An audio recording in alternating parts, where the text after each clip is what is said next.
আগেকার দিনের যৌথ পরিবারের কথা আমরা সবাই বলে থাকি, কিন্তু যৌথ পরিবারের অসুবিধার এক মর্মন্তুদ কাহিনী নিপুণ হাতে এঁকেছেন আশাপূর্ণা দেবী। আশাপূর্ণা দেবীর কসাই। কান্না আর কান্না, একটানা একঘেয়ে কুৎসিত একটা কান্না। এ কান্না শুনলে মমতা আসে না, করুণা আসে না, আসে বিদ্বেষ, বিরক্তি। তবু ভোলাতে হয়, আদর করবার ব্যর্থ চেষ্টা করতে হয়। রুগ্ন ছেলেটাকে সামলাতে হিমশিম খেয়ে যায় সমরেশ, অথচ কমলার দেখা নেই। রান্নাঘরে কি এত কাজ হচ্ছে ভেবে পায় না সমরেশ।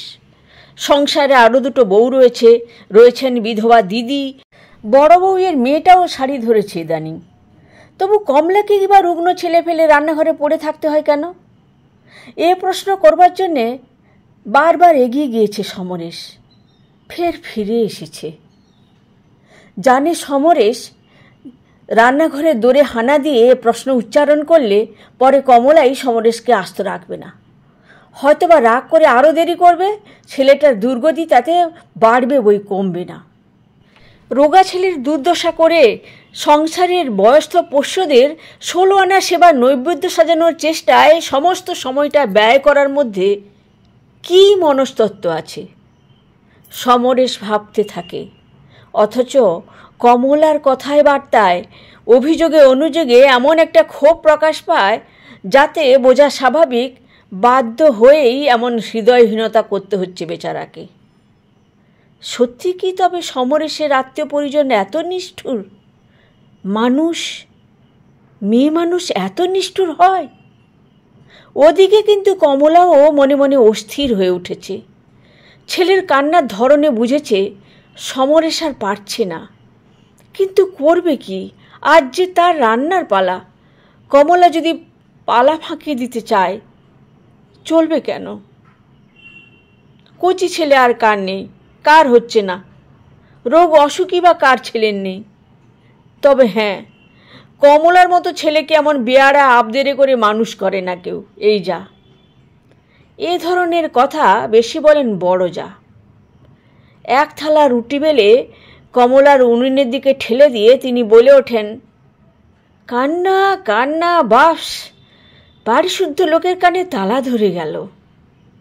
ছেলে বটে একখানা সেজে বউয়ের, দেখতে তো চামচিকেটি, গলা যেন ভাঙা কাঁসর।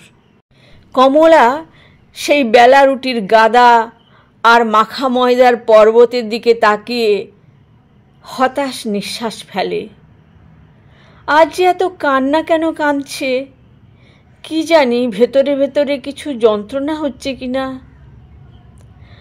বড় যা মুখ বেঁকিয়ে বলেন, তুমি আর বকো না সেজ বউ, কবে আবার তোমার ছেলে না কাঁদে? মা ঘরে গিয়ে কোলে করে বসে নেই, সেই যন্ত্রণা। জ্বর নেই, জ্বালা নেই, পরিত্রাহী কেঁদেই চলেছে। ঢের ঢের ছেলে দেখেছি বাবা, এমন ছেলে 7 জন্মে দেখিনি।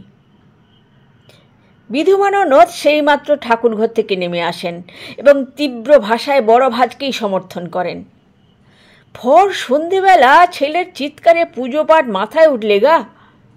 কি ছেলেই জন্মেছে, অমন ছেলেকে নুন খাইয়ে মারতে হয়। মানুষের ছেলে চেঁচাচ্ছে কি জানোয়ারে চেঁচাচ্ছে বুঝবার উপায় নেই। ননদ কটুভাষিনী হলেও মিথ্যাভাষিনী নয়।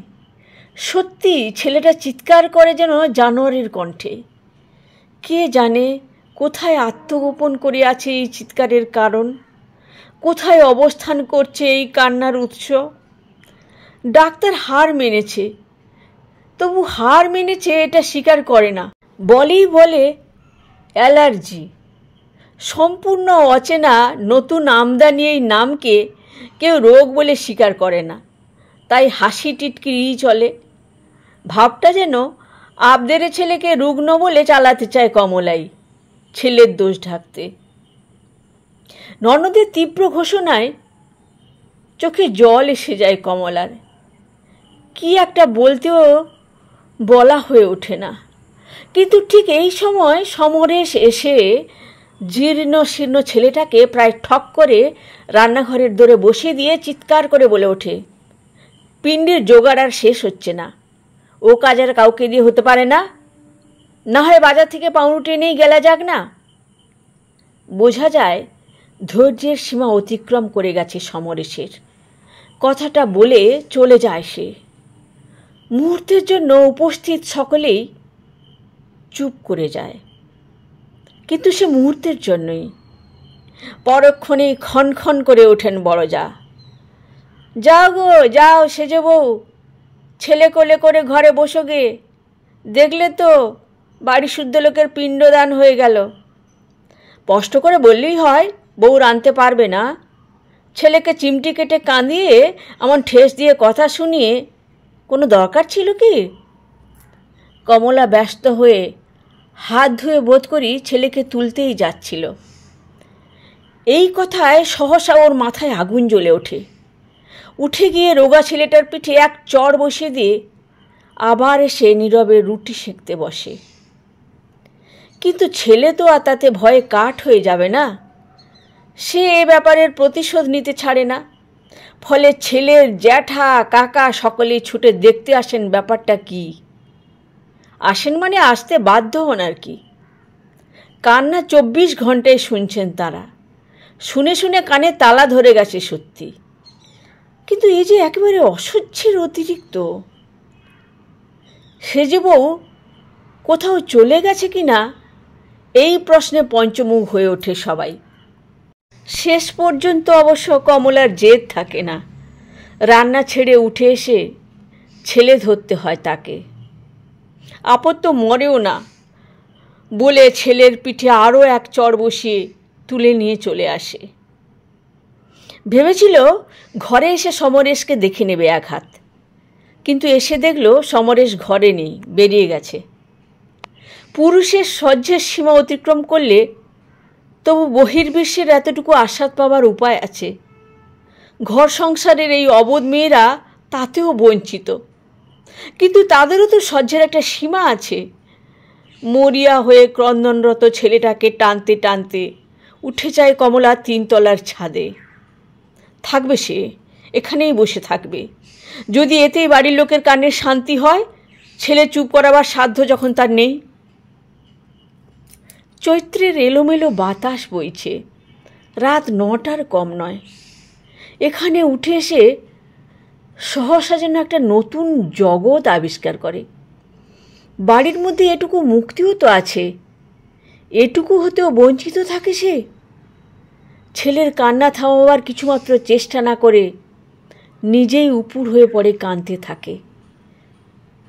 আর আশ্চর্য, হঠাৎ একসময় অনুভব করে কই আর কাঁদছে না তো। মুখ ফিরিয়ে দেখে বসা ছেলেটা কখন শুয়ে ঘুমিয়ে পড়েছে।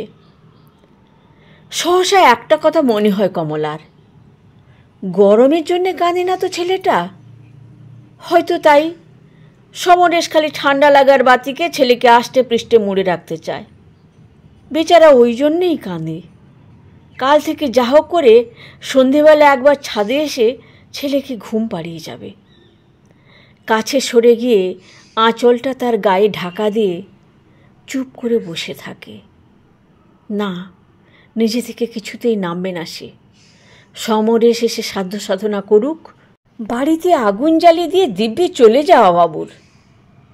বাতাস উদ্দাম হয়ে ওঠে রাত্রি গভীর হবার সুযোগে। মৃদু জ্যোৎস্নায় ছেলের ঘুমন্ত মুখের দিকে তাকিয়ে কেমন যেন ভয় ভয় করে কমলার।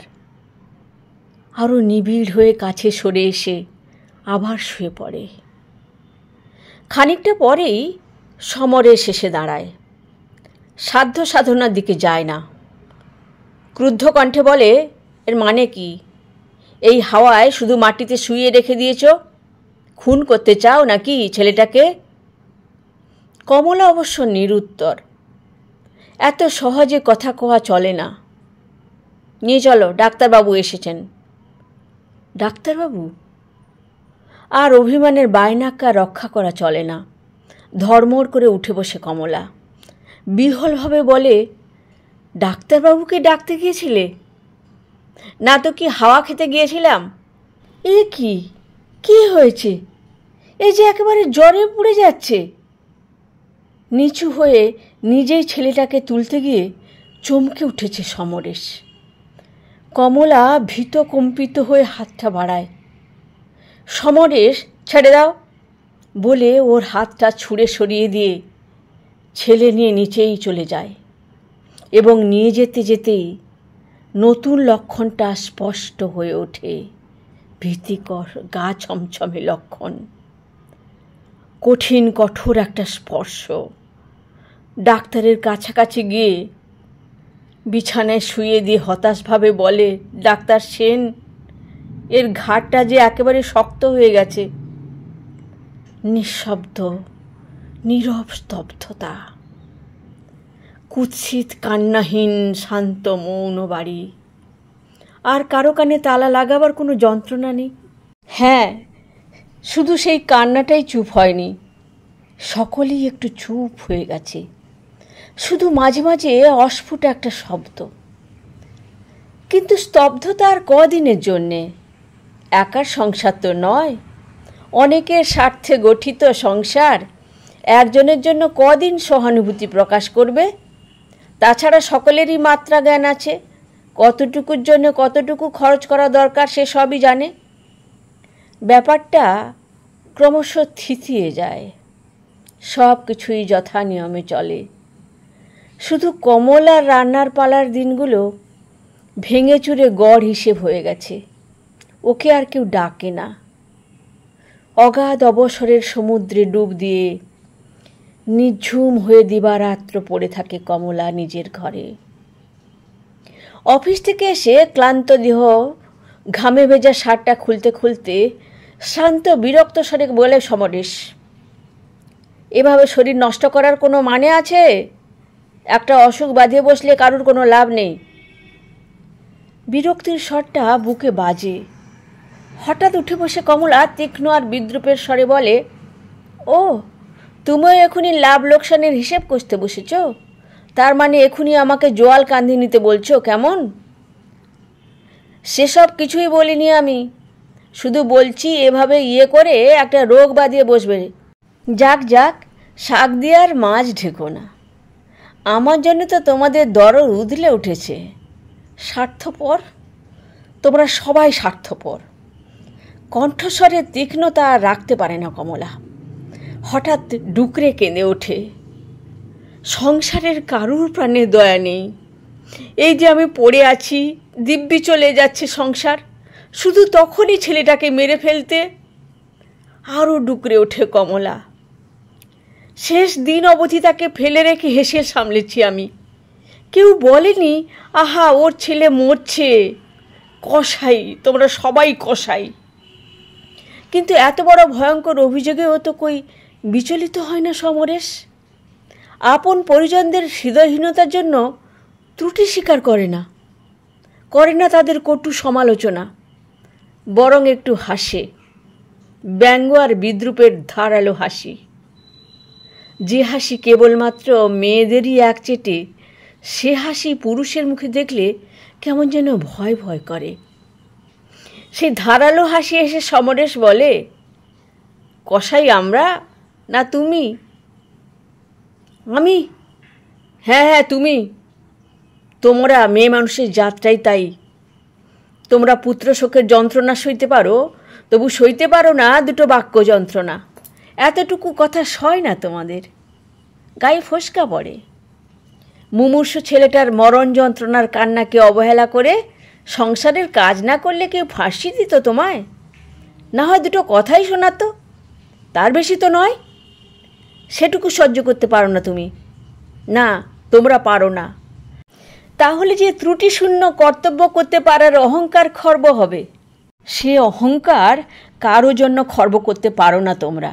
স্বামীর জন্যে নয়, সন্তানের জন্য নয়। আর নিজের এই বিকৃতির বোঝা হালকা করতে চাও অন্যের নিন্দায় পঞ্চমুখ হয়ে। আত্মসর্বস্ব স্বার্থপর তোমরা। কাউকে ভালোবাসতে পারো না, ভালোবাসো একমাত্র নিজেকে। তোয়ালেখানা হাতে নিয়ে ঘর থেকে বেরিয়ে যায় সমরেশ। আর নির্নিমেষ নেত্রে নির্বোধের মতো সেই দিকে তাকিয়ে থাকে কমলা। তার অনেক যত্নে গড়ে ওঠা আত্মসমর্থনের প্রাসাদটা যেন সমরেশের একটি ফুঁয়ে হুড়মুড়িয়ে ভেঙে পড়ে। সে প্রাসাদটা তাহলে ইটের নয়, তাসের। আর সেই তাসগুলোই সে মজবুত ইট ভেবে গেঁথে গেঁথে সাজিয়ে তুলেছে এতদিন। কি হাস্যকর, কি লজ্জা! রুগ্ন ছেলের উপর মমতাহীনের মতো ব্যবহার করেছে সে, অপরের হৃদয়হীনতা আর নিষ্ঠুরতা নিরুপায় হয়ে নয়, করেছে আপন স্বার্থপরতায়। ও যখন অভিযোগে বিদ্রোহী হয়ে উঠতে চেয়েছে, তখন সমরেশ মনে মনে তাকে করেছে ঘৃণা। মতামত দিয়ে জানাবেন বন্ধুরা, আর সাবস্ক্রাইব করতে ভুলবেন না।